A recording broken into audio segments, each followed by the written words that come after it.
جاسوسی اور ایکشن سے بھرپور ایک ایسے نوجوان کی کہانی۔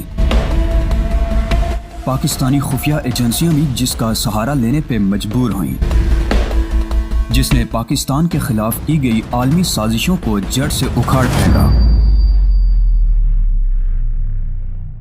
آگے بڑھنے سے قبل چینل کو سبسکرائب کر لیجئے تاکہ ہر آنے والی قسط آپ تک پہنچ پائے۔ آئیے آج کی قسط کا آغاز کریں۔ ناصر پاشا بے شمار ناقابل تردید ثبوتوں کے ساتھ گرفتار کر لیا گیا ہے۔ وہ اپنے سابق وزیر بھائی کے ساتھ مل کر ملک کے راز بیرون ملک فروخت کرتا تھا۔ اس بار بھی وہ ایک غیر ملکی ایجنٹ فادر فیسا کے لیے کام کر رہا تھا اور ہماری آرڈیننس فیکٹری کے نقشے اور ان سے متعلق مکمل کوائف $2 کروڑ کی عوض فادر فیسا کو دے رہا تھا۔ یہ اس معاہدے اور اس پر ہونے والے کام کی مکمل تفصیل ہے۔ اس کے ساتھ ہی ناصر پاشا کے دوسرے بے شمار جرائم کی تفصیل بھی موجود ہے۔ ملاحظہ فرمائیے، میں نے فائل کو شہباز احمد کے سامنے کھول دیا اور وہ بے تابانہ انداز میں اس پر جھک گئے۔ پھر اس وقت تک انہوں نے گردن نہ اٹھائی جب تک پوری فائل پڑھ نہ لی۔ او مائی گاڈ، ان کے منہ سے نکلا اور پھر وہ بولے، فادر فیسا سنا ہوا نام ہے، اسے گرفتار کر لیا گیا ہے۔ کیا مطلب؟ وہ بظاہر ایک تبلیغی مشن پر آیا ہوا تھا، لیکن اس کا اصل مقصد یہ تھا۔ میں نے ڈپارٹمنٹ 824 کو نوٹیفیکیشن جاری کر دیا تھا۔ جی مجھے اس سے آسانی حاصل ہوئی، مگر یہ فائل تمہیں کہاں سے حاصل ہوئے؟ ناصر پاشا کے معاملے میں چوروں اور ڈاکوؤں نے ہمارا بڑا ساتھ دیا ہے۔ چوروں نے ناصر پاشا کی تجوری سے چوری کر کے یہ کاغذات ہمارے سامنے پیش کیے تھے اور ڈاکو نے بینک آف موراکو میں ڈاکہ ڈال کر یہ فائل ہمیں دے گئے۔ انہوں نے انہیں ناکارہ چیز سمجھ کر پھینک دیا تھا، یہ میرے ہاتھ لگ گئے۔ ہاں، بینک آف موراکو کے ڈاکے کی خبر میں نے اخبارات میں پڑھی تھی، بس اسی سے کام بن گیا۔ میری طرف سے مبارکباد قبول کرو۔ شہباز احمد نے میرے کندھے پر تھپکی دی۔ کھیل ختم ہو گیا تھا، لیکن آفتاب کمال بے حد پریشان تھا۔ وہ ڈاکہ اسے تسلیم نہیں ہو رہا تھا۔ میں نے اسے بہت سمجھانے کی کوشش کی کہ بہرحال حکومت کے فنڈ اتنے ہیں کہ سارے کام آسانی سے ہو جائیں، ہمیں دوسرے ذرائع پر بھی انحصار کرنا پڑے گا۔ اس کے جواب میں وہ منہ کھول کر رہ جاتا ہے۔ تو یہ تھا میرا پہلا کارنامہ۔ مزید کارناموں کے لیے یار زندہ صحبت باقی۔ اب تو کام شروع ہو چکا ہے۔ پتہ نہیں شہباز احمد صاحب حد سے زیادہ ذہین تھے یا میں ضرورت سے زیادہ چالاک، کچھ سمجھ میں نہیں آتا تھا۔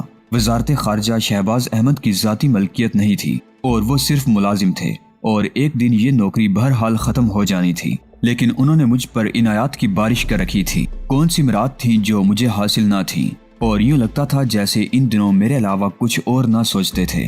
ڈپارٹمنٹ 2A4 کے لیے جو عمارت مخصوص کی گئی تھی اس میں لاکھوں روپے کا سامان آ چکا تھا۔ جدید ترین کمپیوٹرائزڈ پروجیکٹر، نیو کمپیوٹرز، ڈپلیکیٹرز، لاتعداد جدید قسم کے ٹرانسمیٹرز، خاص قسم کے ایسے آلات جو جرائم کی بیخ کنی کے سلسلے میں کام آ سکتے تھے، اور ان کے انبار ہوتے جا رہے تھے۔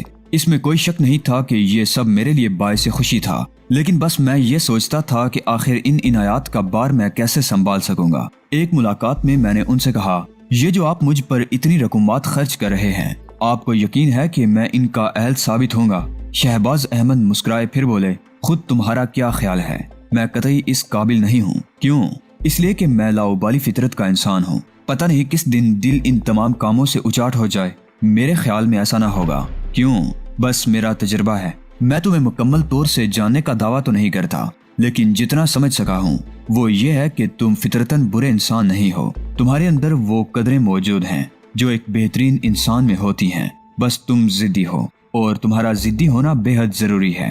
جس طرح ایک شریر بچہ ذہین ضرور ہوتا ہے، اسی طرح تمہارا ضدی ہونا اس بات کی دلیل ہے کہ تم اس کام کے لیے سب سے زیادہ موزوں ہو۔ اس کے باوجود اگر کبھی تمہارا دل ان کاموں سے اکتا جائے تو میں تمہیں روکوں گا نہیں۔ دل چاہے تو مجھے بتا ضرور دینا۔ پھر سب سے بڑی بات یہ کہ میں نے تم پر کوئی پابندی نہیں لگائی ہے۔ کام بتانا میری ذمہ داری ہے، اسے کرنا یا نہ کرنا تمہاری۔ کسی کام سے انکار کرو گے تو مجبور نہیں کیا جائے گا تمہیں۔ اب کچھ آپ کے بارے میں ہو جائے۔ میں نے مسکراتے ہوئے کہا، کیا آپ یہ سب کچھ کیوں کر رہے ہیں؟ فرائض کی بجا آوری کسی نہ کسی شکل میں ہو جاتی ہے۔ اتنے جھگڑے آپ نے کیوں مول لے لیے؟ تمہارا کیا خیال ہے؟ جواب آپ ہی دیں گے۔ جو جواب دوں گا اس پر یقین کر لو گے۔ 100%۔ حب الوطنی ایک نشہ ہوتا ہے، اور اگر اس میں ذمہ داری کا احساس بھی شامل ہو جائے تو یہ نشہ دو انشا ہو جاتا ہے۔ مجھے اپنی ذمہ داریوں سے عشق ہے۔ میں یہ چاہتا ہوں کہ وطن عزیز کے خلاف ہر سازش ناکام ہو جائے، کوئی جرم میرے وطن میں نہ ہو سکے۔ وہ میلی آنکھ میں پھوڑ دوں جو میرے وطن کی جانب بری نگاہ سے دیکھے۔ یہ سب کچھ میری ذاتی ذمہ داری نہیں ہے، لیکن میرا شوق ضرور ہے۔ خوب، میں نے مسکراتے ہوئے کہا، آپ نے بڑا سامان جمع کر دیا ہے، میں تو اس کے بارے میں کچھ نہیں جانتا۔ آفتاب کمال سے میں نے اس کے بارے میں بات کی ہے۔ کیا؟ میرے پاس ان تمام مشینوں کو آپریٹ کرنے کا عملہ موجود ہے، میں اسے تمہاری تحویل میں دینا چاہتا ہوں۔ اس کے علاوہ اور بھی بہت سے کام ہیں جو میں تمہارے لیے کرنا چاہتا ہوں۔ کمال ہے، میں تو خود کو ان تمام لوازمات کا اہل نہیں سمجھتا۔ میں نے کہا، کم از کم میری اہلیت پر شک نہ کرو، شہباز احمد نے کہا، اور میں ہنس کر خاموش ہو گیا۔ اس میں کوئی شک نہیں تھا کہ یہ سب کچھ میری پسند کے مطابق تھا اور کہیں میرے راستے نہ رکتے تھے۔ مجھے ہر طرح کی مراحت حاصل تھی، کوئی رکاوٹ نہیں تھی۔ میری وجہ سے میرے دوست عیش کر رہے تھے اور ان کے ساتھ میری بھی تفریحات رہتی تھی۔ ساری ذمہ داریاں آفتاب کمال نے سنبھال رکھی تھی۔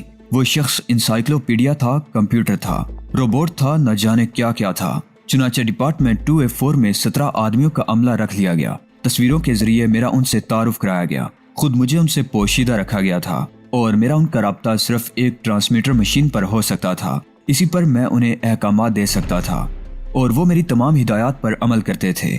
میرے اور ان کے درمیان رابطے کے لیے آفتاب کمال موجود تھا۔ جناب شہباز احمد صاحب کو کچھ نہ کچھ سوچتی ہی رہتی تھی اور وہ میرے لیے گورنمنٹ کے فنڈز استعمال کرتے رہتے تھے۔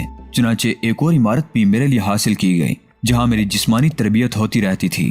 نئے نئے ہتھیار استعمال کرنا سکھایا جاتا تھا اور اس کے لیے بھی ایک عمدہ طریقہ کار اختیار کیا گیا تھا، یعنی میرے تربیت کنندگان مجھے سب کچھ سکھا رہے تھے لیکن میری صورت ناآشنا تھے۔ ان کے سامنے میں جب بھی آتا ایک سرخ نقاب میرے چہرے پر ہوتی۔ آفتاب کمال نے یہاں بھی اپنے کمالات پیش کیے تھے، چنانچہ چہرہ تو پوشیدہ ہوتا ہی تھا۔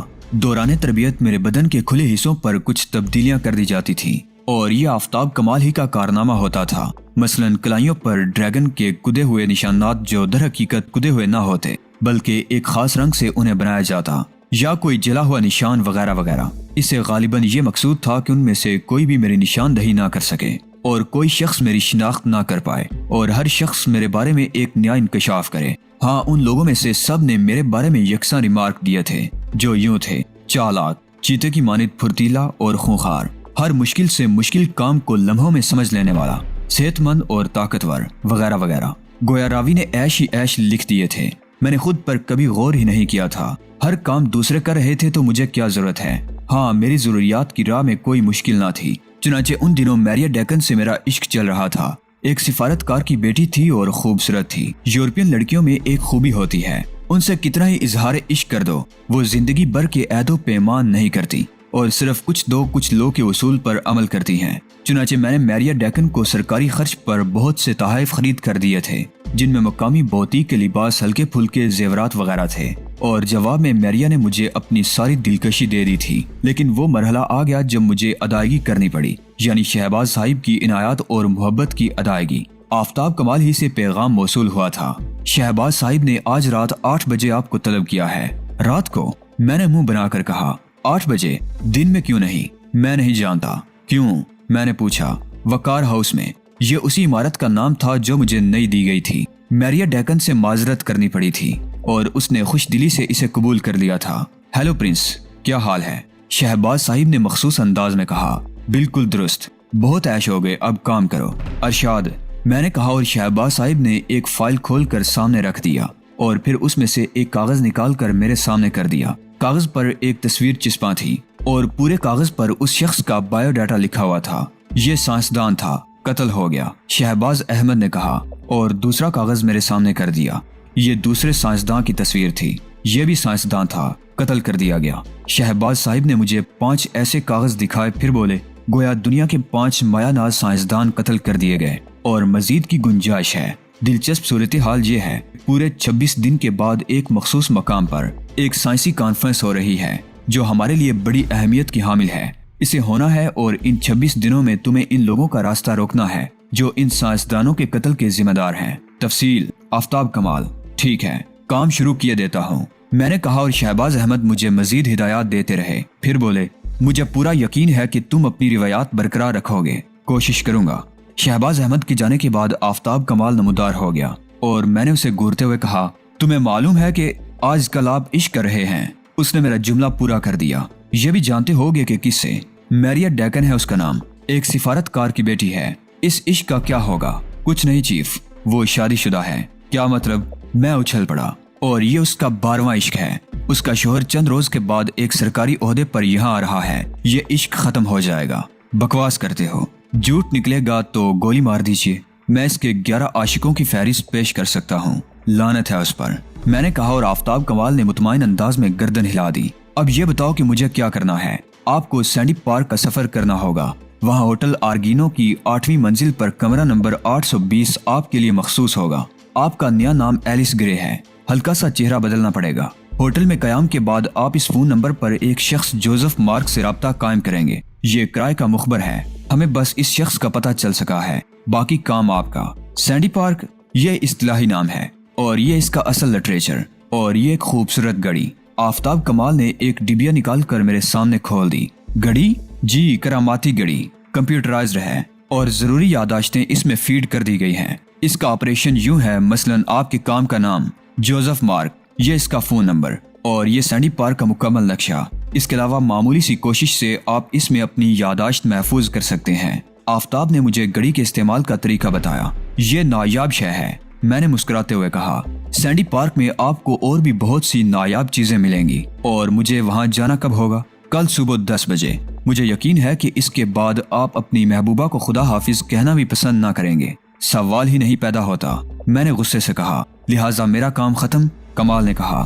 آفتاب کمال بھی چلا گیا اور میں متضاد خیالات میں پھنس گیا۔ سینڈی پارک میں جس جگہ کا نام لیا گیا تھا وہ ایک خوبصورت اور جدید ملک کا جدید شہر تھا۔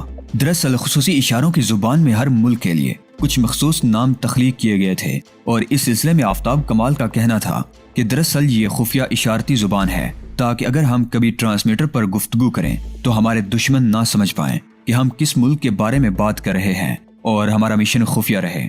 سینڈی پارک کے بارے میں صرف کاغذی معلومات ہی حاصل تھی مجھے، اور ان معلومات کے تحت کم از کم یہ علم ہونا ضروری تھا کہ شہر نہایت خوبصورت ہے اور جدید ترین روایات کا حامل بھی ہے۔ بہرحال وہاں کے خواب میری آنکھوں میں گردش کرتے رہے، اور پھر ان خوابوں میں میریا ڈیکن کا چہرہ بھی شامل ہو گیا، جو اب مجھے ایک مکروہ چڑیل نظر آ رہی تھی۔ کم بخت 11 عدد عاشق اور 1 عدد شوہر بھی رکھ چکی ہے، اور ادائیں ایسی دکھاتی ہے جیسے 16ویں سال سے نکل کر 17ویں سال میں پہلا قدم رکھا ہے۔ یہاں لڑکیوں کے بارے میں میرا تجربہ مات کھا گیا تھا، یا پھر اس احمق آفتاب کمال کی معلومات ہی ناقص تھی۔ بھر طور سانپ نکل چکا تھا اور لکیر پیٹنے سے کوئی فائدہ نہیں تھا۔ سینڈی پارک کے بارے میں آفتاب کمال کے یہ الفاظ سہارا دے رہے تھے کہ وہاں اور بھی بہت سی نایاب اشیاء دستیاب ہو سکتی ہیں۔ اپنے طور پر میں نے صرف اپنے ذہن کو وہاں جانے کے لیے آمادہ کیا تھا، باقی ذمہ داریاں تو میرے محکمے ہی نے سنبھالی ہوئی تھی، چنانچہ مجھے کیا پرواہ ہو سکتی تھی۔ در حقیقت میری کیفیت ایک آزاد بیل کی مانند تھی جسے گلیوں میں، سڑکوں اور بازاروں میں چھوڑ دیا گیا ہو اور اجازت دے دی گئی ہو کہ جسے چاہے ٹکر مارے، جسے چاہے زخمی کر دے، جو چاہے منہ مار کر کھا لے، اور یہ آزاد سانڈ بھر طور خوشیوں کے گہوارے میں جول رہا تھا۔ گھر کے تصور کے ساتھ جناب ڈی آئی جی صاحب کا چہرہ بھی نگاہوں میں ابھر آتا تھا۔ میں اس گھر سے نفرت تو نہیں کرتا تھا، لیکن یہ سچ ہے کہ وہاں کا ماحول میرے مزاج کے میل نہیں کھاتا تھا۔ قبلہ بائی جان حضرات الگ میری کاٹ میں لگے رہتے تھے، اور ڈی آئی جی صاحب نے مجھے اپنے گھر کے قابل ہی نہیں سمجھا تھا۔ بھر طور انہوں نے ایک مجرم تخلیق کرنے کی کوشش کی تھی۔ یہ دوسری بات ہے کہ چند لوگوں نے اس مجرم کا قبلہ درست کر دیا تھا۔ دوسرے دن تیاریاں کر کے پروگرام کے مطابق کسی سے کچھ کہے سنے بغیر ایئرپورٹ پہنچ گیا۔ تیاریوں میں چند لباس وغیرہ ہی تھے۔ ایئرپورٹ پر امید کے مطابق آفتاب کمال سے ملاقات ہو گئی، جو ایک بریف کیس لیے ہوئے موجود تھا۔ اس نے وہ خوبصورت بریف کیس میرے حوالے کرتے ہوئے اس میں موجود اشیاء میرے سامنے کر دی۔ ایلس گرے کی حیثیت سے میرا پاسپورٹ، اور اسی حیثیت سے وہ ہلکا سا میک اپ جو نہ ہونے کے برابر تھا اور جسے میں گھر سے کر کے چلا تھا، اور اس کی ہدایت مجھے آفتاب کمال نے دے دی تھی۔ اس معمولی سی تبدیلی نے بے شک ایک نمایاں کارنامہ سر انجام دیا تھا، اور میرے چہرے کی دلکشی میں بھی کوئی فرق نہیں آیا تھا۔ آفتاب کمال نے مجھے خوشائن دعاؤں کے ساتھ رخصت کیا، اور اس کے بعد میری ذمہ داریوں کا آغاز ہو گیا۔ جہاز کے سفر کے دوران یہ سوچتا رہا تھا کہ بے شک ان چند معاملات میں مجھے کامیابی حاصل ہوئی تھی، اور بیچارے شہباز احمد صاحب اس غلط فہمی کا شکار ہو گئے تھے کہ میں بہت ہی اعلیٰ کارکردگی کا مالک ہوں، لیکن اس کارکردگی کو برقرار رکھنے کے لیے ہاتھ پاؤں ہلانا بے حد ضروری ہے۔ اس طرح میری تمام امیدیں پل رہی تھیں، اور مجھے ایک حیثیت بھی حاصل ہو گئی تھی۔ میرے راستے میں کہیں کوئی رکاوٹ نہیں تھی، جو دل چاہتا تھا کرتا تھا۔ دوستوں کے لیے بھی آرام و سکون مہیا ہو گیا تھا، اور سب سے بڑی بات یہ تھی کہ ڈی آئی جی صاحب کا تسلط مجھ پر سے ختم ہو گیا تھا۔ اب اگر وہ مجھے دھمکیاں بھی دیتے تو وہ بے معنی ہو کر رہ جاتی۔ میں ڈی آئی جی صاحب کے تصور سے مسکرا دیا اور خوبصورت ایئر ہوسٹس جسے میں بے خیالی کے عالم میں دیکھ رہا تھا خوش اخلاقی سے مسکراتی ہوئی میرے نزدیک پہنچ گئی۔ یس پلیز، میں نے چونک کر اسے دیکھا اور پوچھا، کیا بات ہے، آپ کو کسی شے کی ضرورت ہے؟ ہاں، جب بھی ادھر سے گزرے مسکرا دیا کیجیے، میں نے کہا، اور ایئر ہوسٹس کی مسکراہٹ کچھ اور کشادہ ہو گئی۔ نہیں پلیز، اتنی زیادہ نہیں، بس وہی مدھم سی مسکراہٹ جو بہت دلکش معلوم ہوتی ہے۔ کیا میرے دانت خوبصورت نہیں ہیں؟ یقیناً ہوں گے، لیکن میں صرف آپ کے ہونٹوں تک رہنا چاہتا ہوں، میں نے کہا، اور ایئر ہوسٹس مسکراتی ہوئی آگے بڑھ گئی۔ میرے معنی خیز جملے کا اس نے کوئی نوٹس نہیں لیا تھا، لیکن چونکہ معاملہ ایک ہوائی سفر کا تھا اور ذہن سینڈی پارک میں الجھا ہوا تھا، اس لیے میں اس ایئر ہوسٹس کی مسکراہٹوں سے لطف اندوز نہ ہو سکا اور اپنے خیالات میں ڈوبا رہا۔ شکر کی بات یہ تھی کہ میرا ہمسفر ایک ایسا بوڑھا انگریز تھا جسے شاید اب سونے کے علاوہ اور کوئی کام نہیں رہ گیا تھا، اور سوتا بھی وہ ایسے تھا کہ اس کے سانسوں کی تیز آواز بلند نہیں ہوتی تھی۔ ایسے ہمسفر سوچ کے راستے میں حائل نہیں ہوتے، چنانچہ میری سوچیں سینڈی پارک اور اس سے متعلق جو ذمہ داری میرے شانوں پر لاد دی گئی تھی مجھ تک ہی محدود رہیں اور سفر پرسکون کٹا۔ میں تقریباً 11 بجے اپنے ملک سے پرواز کر کے سینڈی پارک کی جانب چلا تھا اور تقریباً 2:15 بجے ہمارے طیارے نے سینڈی پارک ایئرپورٹ پر لینڈ کیا۔ شیشوں سے باہر کے مناظر دیکھتے ہی دل باغ باغ ہو گیا تھا۔ وہی مدھم کوہر آلود فضا جو میرا پسندیدہ موسم تھا۔ اس میں کوئی شک نہیں کہ ایسے ملکوں میں رہنے والے دھوپ اور سورج سے محروم رہ کر شدید بیکلی کا شکار رہتے ہوں گے، لیکن سخت دھوپ اور سخت گرمی کے موسم سے یہاں آنے والوں کو کچھ عرصے کے لیے یہ ماحول بہت ہی خوشگوار محسوس ہوتا ہے۔ جہاز کی سیڑھی لگ گئی اور تھوڑی دیر کے بعد میں اپنا ہلکا سا بریف کیس لیے پروکار انداز میں چلتا ہوا جہاز کی سیڑھیوں سے نیچے اترنے لگا، اور تھوڑی دیر کے بعد ہم امیگریشن ڈپارٹمنٹ میں تھے۔ یہاں میرا سوٹ کیس پہنچ چکا تھا اور انتہائی صاف ستھرے سامان کا مسافر تھا میں، اور یقینی طور پر ایئرپورٹ پر موجود عملے کو ایسے مسافر پسند آتے ہوں گے، چنانچہ میرے ساتھ بھی بہت خوش اخلاقی کا ثبوت دیا گیا، اور تھوڑی دیر کے بعد میں وہاں سے فارغ ہو کر باہر نکل آیا۔ اپنے سوٹ کیس کو رنگ کی مدد سے گھسیٹتا ہوا میں ایئرپورٹ ایریا سے باہر آیا اور میری نگاہیں ٹیکسی کی تلاش میں بھٹکنے لگیں۔ ٹیکسیاں موجود تھیں۔ میں نے ٹیکسی ڈرائیور کو اشارے سے بلایا۔ یہ سیاہ فام تھا اور صورت سے سلطانہ ڈاکو نظر آتا تھا۔ برطور ہو سکتا ہے یہ سلطانہ ڈاکو نہ ہو۔ میں نے سلطانہ ڈاکو کو اپنا سوٹ کیس دیا اور بریف کیس لیے ہوئے اس کے ساتھ چلتا رہا۔ سلطانہ ڈاکو نے میرا سوٹ کیس ڈکی میں رکھا اور ادب سے میرے لیے پچھلا دروازہ کھول دیا۔ اندر بیٹھ کر میں نے اسے آرگینو کا پتہ بتا دیا اور ٹیکسی سڑکوں پر تیرنے لگی۔